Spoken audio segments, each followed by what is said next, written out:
Assalamualaikum warahmatullahi wabarakatuh. Pada malam hari ini Mitra Pemuda Channel sudah kedatangan narasumber, yaitu Bapak Saudara Chandra. Dia akan menceritakan pengalamannya tersesatnya di kota Majenang. Dan jangan lupa untuk sahabat channel untuk subscribe, like, comment, and share. Dan kami mengucapkan banyak terima kasih kepada sahabat channel dari Sabang sampai dengan Merauke yang sudah memberikan dukungan subscribe. Semoga channel ini maju, berkembang, dan bermanfaat. Mari kita ikuti cerita dari narasumber kita, Bapak Chandra. Selamat malam, Bapak Chandra. Malam, selamat malam. Baik, Bapak Chandra, masih segerkah untuk bergabung? Selamat sudah bergabung jadi bintang tamu di Mitra Pemuda. Ingin menceritakan pengalaman pribadi yang pernah terjadi sama Bapak Chandra, yaitu tersesatnya di kota Majenang. Monggo silakan. Assalamualaikum warahmatullahi wabarakatuh. Oke, kali ini saya akan menceritakan pengalaman pribadi saya, yaitu tersesat di kota Majenang. Pada saat itu tahun 2010, kebetulan adik kandung saya menikah, dan akhirnya saya sebagai kakak mewakili untuk menjadi wali nikah bersama ibu saya. Akhirnya saya dan ibu saya berangkat, yaitu pukul 5 sore. Berangkat dari Jakarta pukul 5 sore? Dari Jakarta. Nah, saya berangkat dari terminal Pulau Gadung, berangkat jam 5 sore. Akhirnya dalam perjalanan itu kan, kalau berangkat jam 5 sore pasti posisi malam. Nah, ketika itu sampailah, jadi kalau sebelum kita mau naik Majenang itu, jadi kita ada transit untuk istirahat, makan-makan, baru karena posisi Majenang itu kan posisinya dia nanjak, kayak kita mau ke Puncak Bogor. Jadi mobil itu dari Jakarta transit untuk istirahat setengah jam, lalu dia melanjutkan perjalanan. Baik. Nah, sepanjang jalan memang kayak bukan gunung, jadi dia tuh bukit. Nah, bukit itu kayak cengkokan gini tuh posisi wilayahnya. Nah, ini dikelilingi rumah-rumah. Nah, di Majenang tuh sesampainya di sana itu kayak gunung ya, kayak gunung. Nah, di situ banyak rumah-rumah dan sekitarnya tuh di sana tuh banyak pohon-pohon jati lah, masih asli lah istilahnya. Nah, sesampainya di sana saya disambut dengan adik saya dan dari mempelai keluarga, dari mempelai perempuan dari pihak mempelai. Setibanya dari sana itu di kota Majenang itu pukul berapa ya, Pak Chandra ya? Waktu itu saya nyampe itu jam 9 pagi. Jam 9 pagi, berarti Jam cukup 9 lama pagi juga karena ya? ada sempat macet juga sih di perjalanan tuh. Berarti dalam perjalanan yang transit itu tengah malam itu dia benar-benar perjalanannya itu sangat lika-liku ya, Pak Chandra? Ya, itu jam 9 nyampe.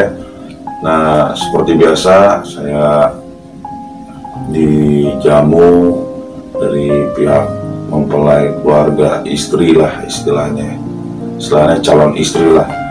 Sampai di sana saya ketemulah seorang kakek-kakek di rumah itu, tapi kakek-kakek itu nggak ngomong, cuman hanya tersenyum. Rambutnya itu warnanya putih. Kakek-kakek itu saudara dari pihak perempuan atau tamu pada saat itu? Pihak dari perempuan. Cuma saat itu saya nggak sempat nanyain ke adik saya gitu. Baik. Atau dek itu siapa, ya udah, karena posisinya saya sebagai tamu, ya saya anggap ya mungkin ini bagian dari keluarga Ya, dari pihak perempuan dari adik saya. Itu berlanjutlah malam, ya kan. Saya dikasih tempat tuh berdua sama ibu saya gitu. Kata adik saya, tidur di sini aja, udah disiapin gitu kan. Ya udah, saya tidur di bawah, ibu saya di atas gitu kan. Nah malam itu saya terbangun.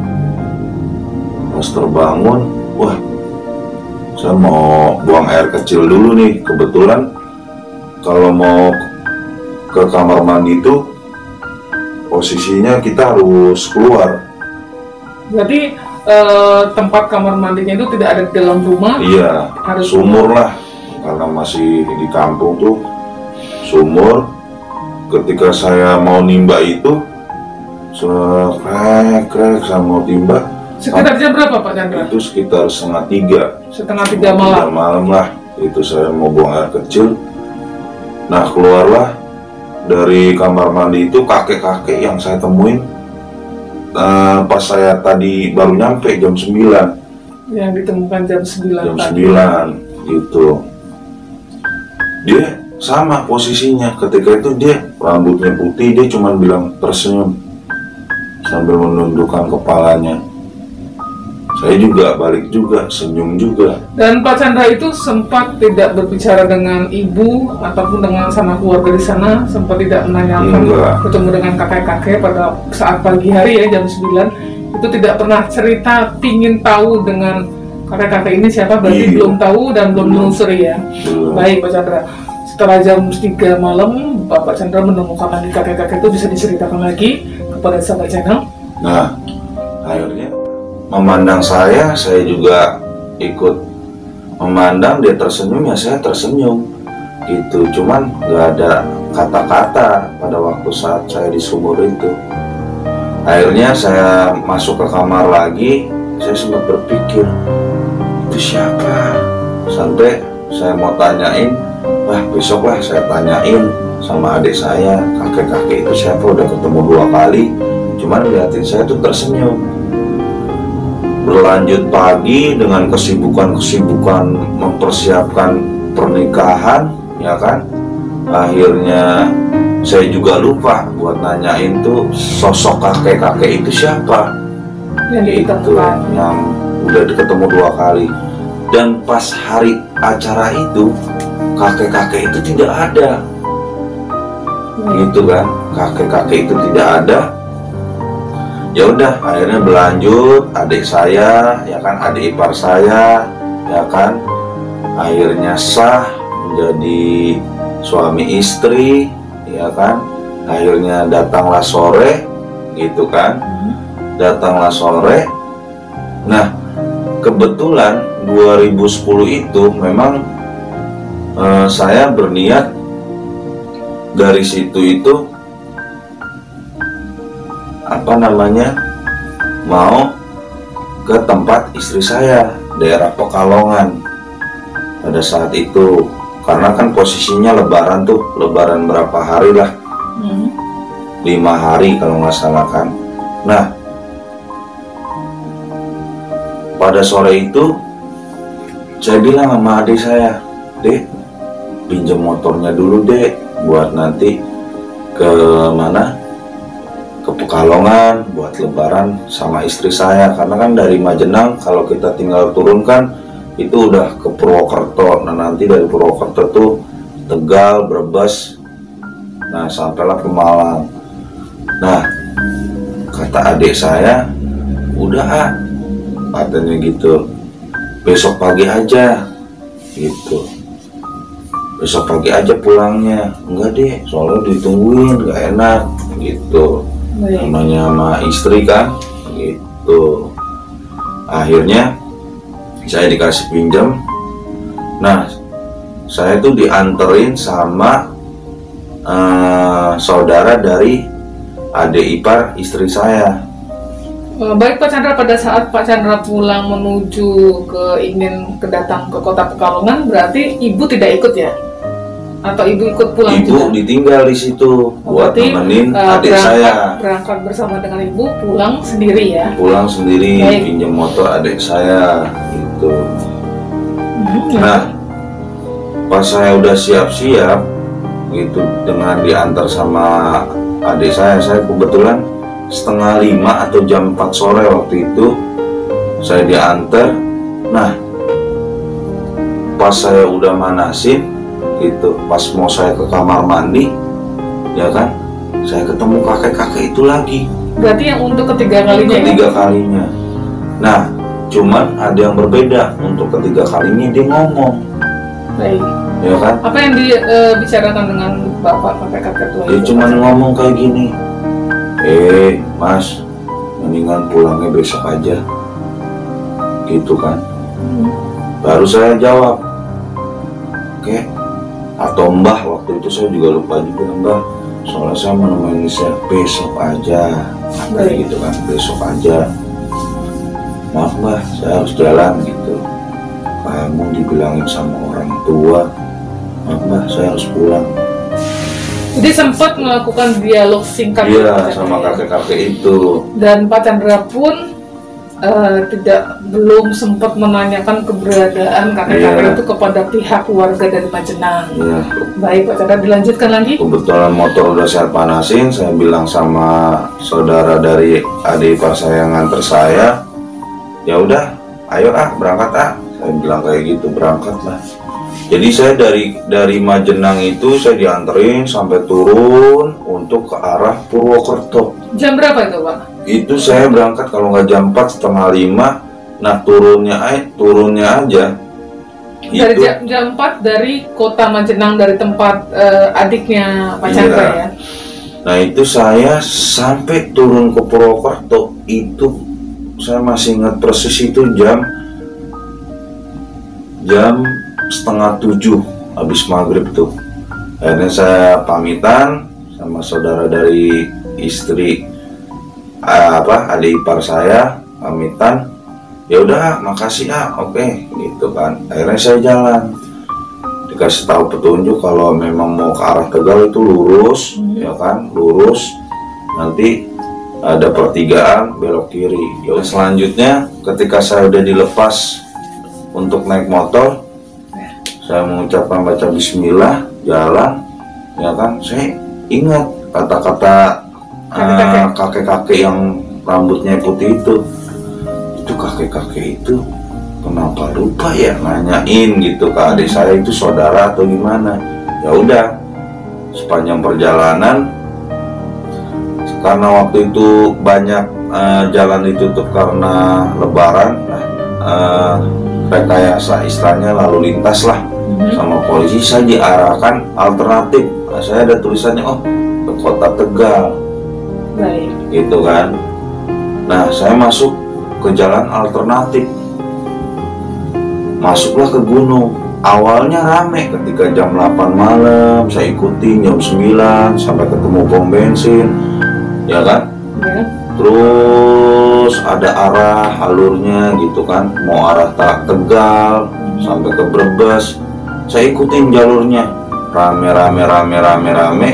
Nah pas itu kendaraan yang saya pinjam punya adik saya mogok. Pas mogok, ya udah, namanya di gunung, saya juga bingung juga, mampirlah ke rumah warga. Gitu. Sekitar jam berapa itu Pak? Itu udah jam setengah 10. Itu posisi saya masih di atas gunung. Baik. Masih di atas gunung.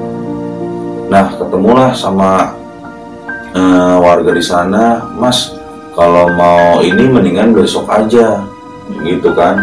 Wah nggak bisa, gitu. Saya harus ke tempat istri saya, gitu. Kalau pom bensin ada nggak? Pom bensin ada. Akhirnya saya ke pom bensin, isi bensin, saya fullin karena perjalanannya agak gelap juga kan, takutnya bensin habis. Saya fullin, saya lanjutin perjalanan lagi. Cuman lama kelamaan itu kok nggak ada, belakang nggak ada motor, depan nggak ada motor. Ya udah, saya ikutin, terus juga saya pakai map juga kan. Tapi karena lama-lama di atas gunung, sinyal map itu hilang, gitu kan. Sampai itu saya capek sendiri, jalan alternatif itu sampai saya nemuin itu setengah 12 malam. jam setengah 12 malam, kok perasaan saya nggak nyampe, nggak ada ujungnya. Baru menyadari kok nggak nyampe gitu. Udahlah, saya lanjut sampai istilahnya saya berpikir kalau bensin belum habis ya udah saya jalan terus. Pas saya jalan terus, saya jalan belok kiri belok kanan, ya kan, sampai saya ketemu. Jadi kalau mau masuk Majenang itu ketemu gapura besar. Nah saya ingat, lah ini kok gapuranya seperti mau masuk ke kampung adik saya lagi. Jadi balik ke tempat awal semua lagi. Iya, gitu kan. Padahal perjalanan sudah cukup lama ya Pak? Cukup lama, karena dari kita dianterin turun aja ke daerah Purwokerto kan udah jauh jaraknya. Gitu kan. Saya masuk lah, coba kali sama gapuranya. Pas saya masuk, pas berapa 100 meter lagi saya nyampe di depan kediaman adik saya gitu. Nah pas mau nyampe, pas sebelah kirinya ya kan, kakek-kakek itu muncul keempat kali ya. Iya, dia cukup tersenyum dan adik saya tuh langsung lompat. Pak, katanya gitu kan, manggilnya baru, astagfirullahaladzim, kok balik lagi? Katanya gitu, kok balik lagi? Nggak tahu deh, itu badan di situ udah lemes. Tapi syukur alhamdulillah ya Pak Chandra, dalam keadaan tidak ada apa-apa di jalan, maksudnya tidak celaka atau apa, walaupun itu keadaan perjalanan muter-muter yang akhirnya berujungnya ke tempat yang semula ya Pak Chandra ya. Lalu seperti apa setelah tiba di saya ini dikasih minum, dikasih teh manis hangat, kenapa bisa balik lagi? Apakah Pak Chandra setelah sampai tiba di Kota Majenang menceritakan sering bertemunya dengan kakek-kakek itu? Langsung saya udah minum teh manis yang dibuatkan sama adik saya, baru saya cerita, Dek, ada kakek-kakek waktu pertama kali di sini nggak ada kakek-kakek. Nah sini saya juga langsung merinding. Ya kan, langsung merinding. Kakek mana, rambutnya ubanan deh. Gitu kan, cuman pada waktu saat mau pulang dia bilang gitu, kalau jangan pulang, kalau mau maghrib jangan pulang, ini mendingan besok aja. Nah saya tanya, ada nggak kakek-kakek? Nggak ada. Jadi pada saat Pak Chandra menceritakan tentang ciri-ciri dari kakek itu, maka dari pihak keluarga perempuan menyatakan itu adalah salah satunya adalah kakeknya beliau yang sudah meninggal 1 bulan yang lalu. Seperti itu ya Pak Chandra ya. Baik, lalu Pak Chandra? Nah sampai ada saya kaget, ya udah katanya gitu, mendingan besok sekalian ziarah aja. Mungkin dia maksudnya baik buat ngingetin gitu, ngingetin bahwa memang dalam perjalanan nggak baik malam-malam. Nah di situ saya